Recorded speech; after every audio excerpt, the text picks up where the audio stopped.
জাতীয় স্বার্থের বিষয়। জাতীয় নাগরিক পার্টি যেন জনগণের প্রতিষ্ঠাবার্ষিকী উপলক্ষে দেশব্যাপী আয়োজনের ধারাবাহিকতায় শুক্রবার বিকেলে উত্তরার ফ্রেন্ডস ক্লাব মাঠে আয়োজিত হয় জাতীয় নাগরিক পার্টির ঢাকা বিভাগীয় ইফতার মাহফিল ও আলোচনা সভা। এতে ঐক্য ও সম্প্রীতির বার্তা তুলে ধরেন দলটির শীর্ষস্থানীয় নেতারা।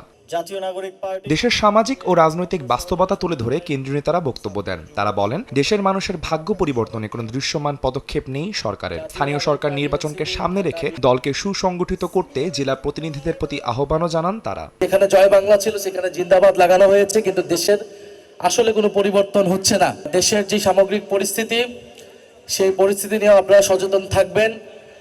জাতীয় নাগরিক পার্টি এনসিপি বিরোধী দলের ভূমিকায় সংসদে এবং সংসদের বাইরে উভয় জায়গায় তার অবস্থান শক্তিশালী রাখতে হবে।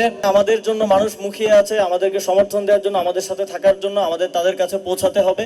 মানুষের জীবনে একটু ইতিবাচক পরিবর্তন আনার জন্যই আমাদের রাজনীতিতে আসা এবং অংশগ্রহণ করা, সেটা যেন সার্থক হয় সেজন্য কাজ করুন। জুলাই অভ্যুত্থানে রাজপথে গড়ে ওঠা ঐক্য আগামী দিনেও অটুট রাখার প্রত্যয় জানান ঢাকা 18 আসনের সংসদ সদস্য জাহাঙ্গীর হোসেন। আর রাষ্ট্রের নীতি নির্ধারণী পর্যায়ে থাকা ব্যক্তিদের দায়িত্বশীল আচরণের আহ্বান জানান এনসিপির মুখ্য সমন্বয়ক। আমরা সকলে যদি মাঠে থাকি, একে অন্যকে সহযোগিতা করি, তাহলে আমরা যে স্বপ্ন নিয়ে আন্দোলন সংগ্রাম করেছি, আমরা সেই স্বপ্ন তারেক রহমানের নেতৃত্বে বাস্তবায়ন করতে পারবো ইনশাআল্লাহ।